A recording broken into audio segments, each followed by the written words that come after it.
The hills wake slowly, their shoulders wrapped in mist. The valley lies hidden beneath the blanket of fog, as if the earth is still dreaming. I walk this road not as a traveler passing through, but as a seeker moving towards lives older than memories. Somewhere beyond this veil of clouds, the tribes of Arco are waiting. I go to meet them, to listen, to learn, to see the world through their eyes. This road leads me there, into their world, into their wisdom, and perhaps into a new way of seeing my own. And this is Arco Valley.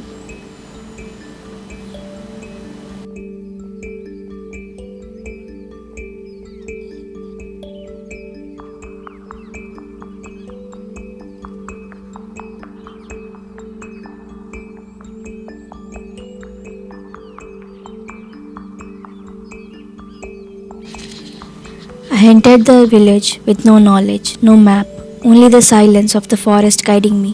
And then I saw him, an old man, his hands rough yet steady, covering his home with a simple tarp to guard it from the rain. Behind him, the smoke rose into the sky, dissolving into the green of the forest. It was ordinary yet magical, a fragile house standing strong against the monsoon, a life woven with the land. In that moment, I realized sometimes the smallest sights holds the deepest stories. ఏమేం పండిస్తారు? ఒలుసులు, దానము, సోళ్ళు, ఇది అంతా అన్ని పండి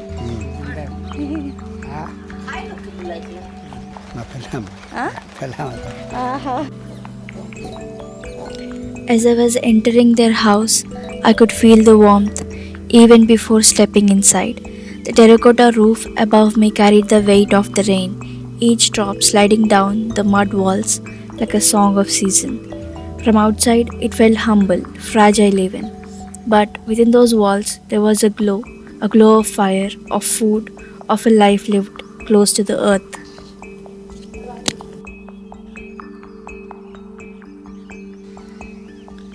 As I entered, I noticed the smoke curdling from inside, carrying the scent of firewood and grain. A soft yellow light filled the room, flickering against the mud walls. It felt almost otherworldly, simple yet magical.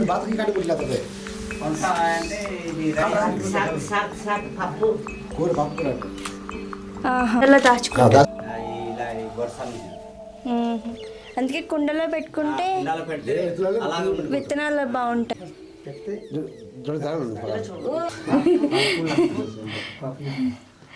Okay,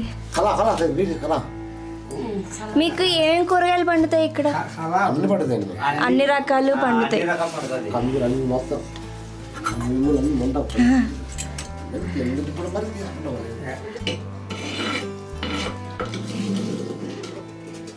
ఇలా వర్షాలు పడినప్పుడు అది మీకు బయటికి వెళ్ళడం అవుతుందా?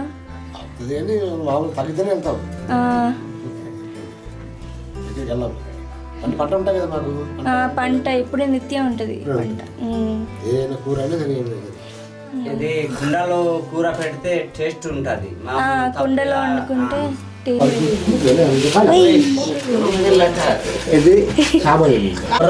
ఇవి ధాన్యం, ఇవి ధాన్యం, ఇవి సావలు. సావలు అంటారు, సావలు. సో వీళ్ళు ఇంట్లోనే ఇలా మధ్యలో ఒక హోల్ చేసుకుని మట్టితో అలికి ఉందన్నమాట. సో దీంట్లో వీళ్ళు ధాన్యం, కొర్రలు, జొన్నలు ఇవి వీటిలో దంచుతారనమాట ఇలా. ఇవి వీటినేమో సామలు అంటారు.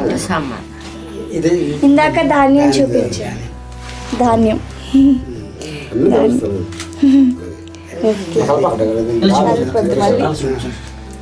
నా చేతిలో ఇరగొన్నా.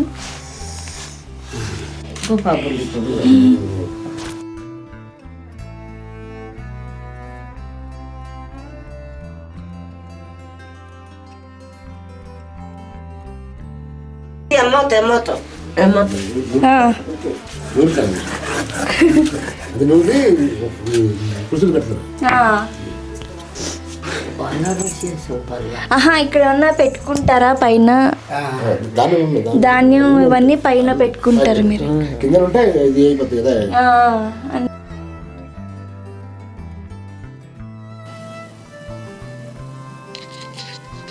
As I stepped outside of their home, I carried with me more than just memories of warmth and firelight. Outside, the rain still whispered on the mud roofs. A cow stood nurturing her calf.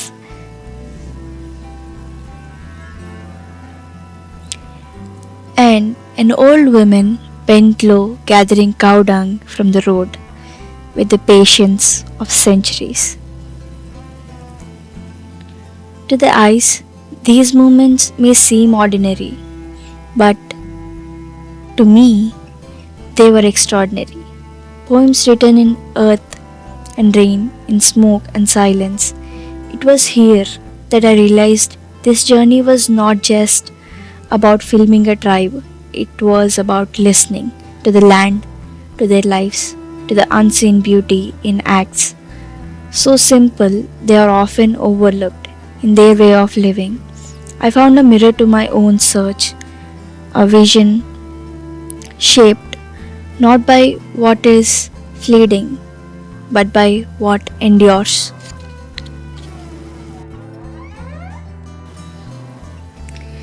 And then I walked to the farming fields, where yet another magical moment unfolds before me. The rain had left the soil breathing, alive, and every step I took sank into its warmth. I watched as the farmers worked with bare hands, planting, tending, shaping the land as though it was part of their own body. There was no separation. A man, earth, sky moved together like a single song. In the curve of their hands, in the quiet patience of their labor, I felt something stir inside me. A love not just for what the earth gives, but for the bond that exists when we treat her not as a resource, but as a mother. In those fields, I don't just see farming, I saw devotion, I saw resilience, I saw the earth loving us back.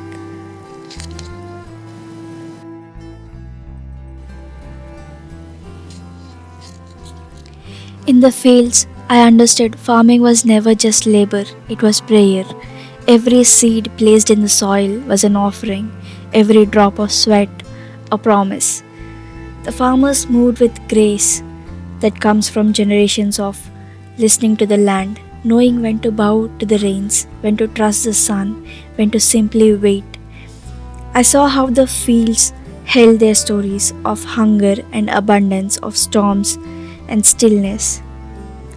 Farming here was not about chasing yield, it was about balance, to take only what was needed, to return what was left, and to live in a circle where nothing is wasted. As I watched them, I felt a truth raise quietly inside me. This connection between human and earth is not survival alone. It is love. It is love in its purest form. The kind that asks for nothing and gives everything.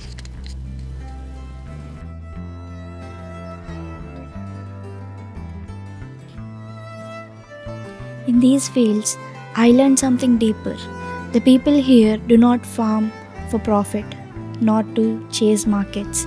They grow only what is enough to feed their families and their tribe. Each grain carries a purpose, each harvest measured not in wealth but in nourishment. What remains after their own hunger is met, they take it to the markets, not for gain, but because nothing here is ever wasted. Even the smallest handful of millet, even the smallest root has value. It struck me, this way of living is not built on excess, but on balance. Farming here is not a business. It is a relationship between soil and seed, rain and hand, need and gratitude. Watching them, I felt a quiet truth settle in me. The earth gives abundantly, but it is up to us to take only what we need. They have understand this for generations, and perhaps this is the wisdom the world has forgotten.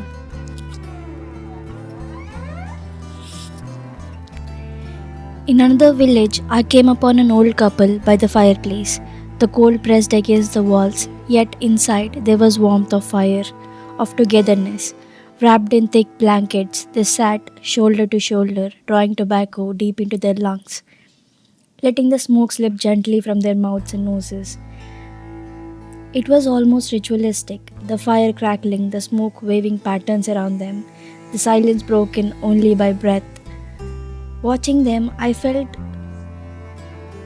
time pause. Here were two lives weathered by the mountains, beating the cold not with comfort but with presence. There was something strangely beautiful in it.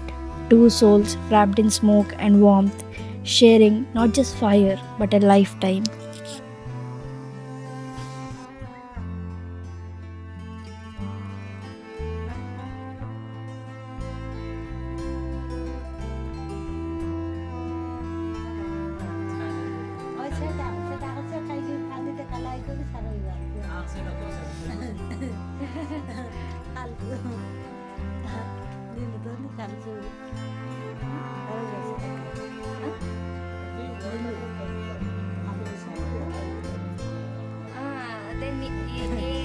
The colors of their houses fascinated me. Blues that echoed the sky after a rain, reds as earthly as the soil beneath my feet, and the blacks that told stories of fire and smoke. These walls were not just painted, they were alive, carrying the fingerprints of the land and the people who built them. Every shade felt like a memory of festivals, of seasons, of the rhythm of life held inside these simple homes. In the play of colors, I could see their spirit, vibrant, resilient, and endlessly tied to the earth around them. ఇది వీళ్ళు ఆవులకి కట్టుకున్న shed అన్నమాట. ఇది ఇక్కడ ఒక చెక్క దుక్కతో ఈ ఆవులకి ఫీడింగ్ ఇలాంటి దాంట్లో చేస్తారన్నమాట.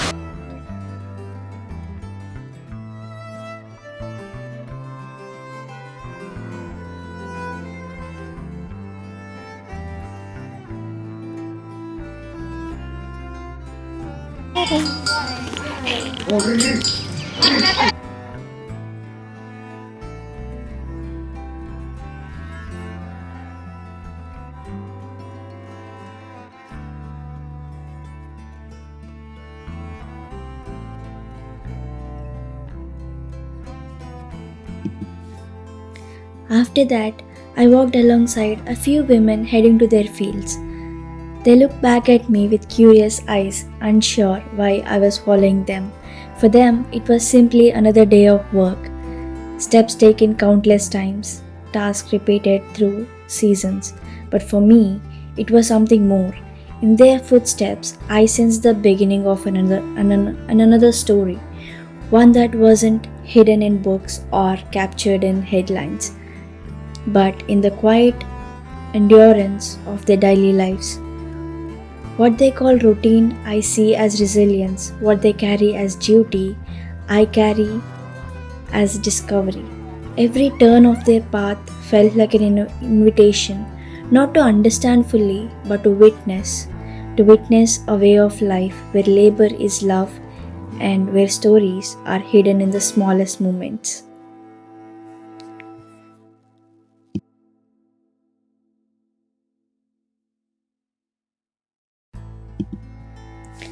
As we reached the fields, they moved without hesitation, each woman taking her place as though the land itself has assigned her a role.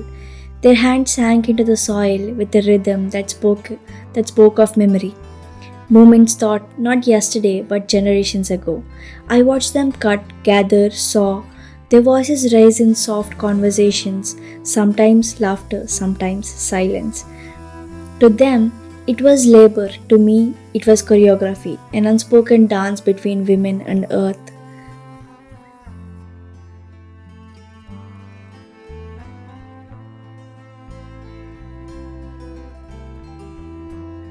పెట్టడం మరి ఇవే కదా మా వృత్తి. అవును. మరి పంటలు పండే వాళ్ళకి మరి ఇదే కదా ఆనందంగా. మరి మొక్కలు గుంపని చేసి వాళ్ళకి కొంచెం మనసు ఉల్లాసంగా ఉంటాయి. మొక్కలు చూస్తూ ఉంటే, మొక్కలు నాటుతుంటే, అవును. భూమిలో కొంచెం మట్టి కమ్మగా ఉంటాయి కదా, మనసు కూడా అలాగే ఉల్లాసంగా ఉంటాయి. Every seed they touched, every stack they carried was part of a cycle far older than any of us. And I realized in these fields, stories are not told in words, they are told in gestures, in soil stained palms, in the strength of women who keep life moving forward. Delivery అయింది అమ్మాయికి. Delivery అయినప్పుడు అప్పుడు ఇది అది ఏమైనా కూర పెడతారు. వాళ్ళకి నచ్చింది పెడతారు. నచ్చింది. డెలివరీ అప్పుడు ఇక్కడ చేస్తారా? కొన్ని ఇళ్ళలో చేస్తారా? కొన్ని వాళ్ళు కొంతమంది చేస్తారు, కొంతమంది హాస్పిటల్ తీసుకెళ్తారు. Okay. And then I saw a child swinging from a tree branch, free, weightless, untouched by the world's worries. In that simple joy, the village felt alive, as if the earth itself was smiling.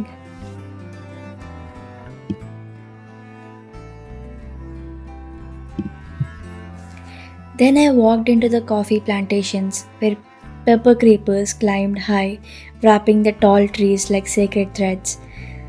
The mist hung low, softened the valley, blurring the line between dream and reality.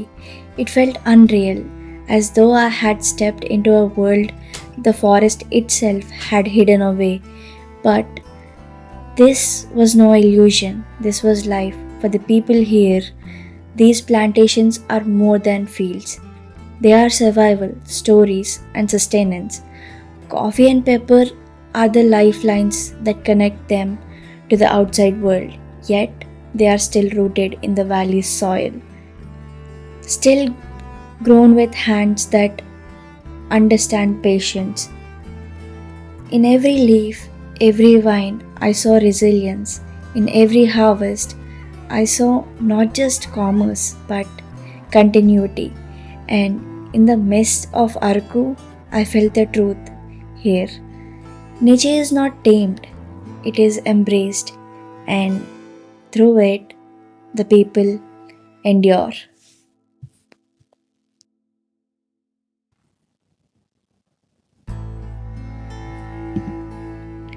Coffee in Araku has its own story, one carried quietly by tribes who live here. Long ago, these hills knew only forest and millet fields.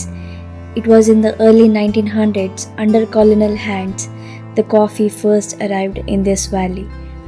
But while the seed was foreign, it was the tribal people who gave it life, nurturing it with patience, weaving it into their rhythm with the land.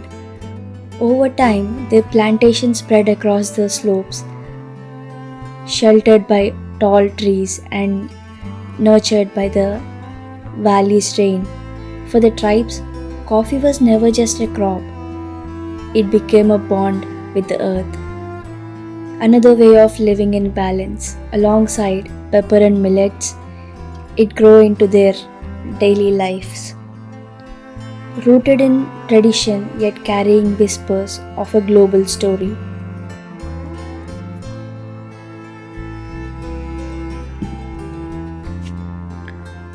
Walking through these mistland plantations, I could feel that history in the air, the meeting of past and present, of forest and field, of people and plant. Coffee here is not only what they grow, it is what they have become, guardians of the legacy, born in soil, shaped by resilience, carried forward through generations.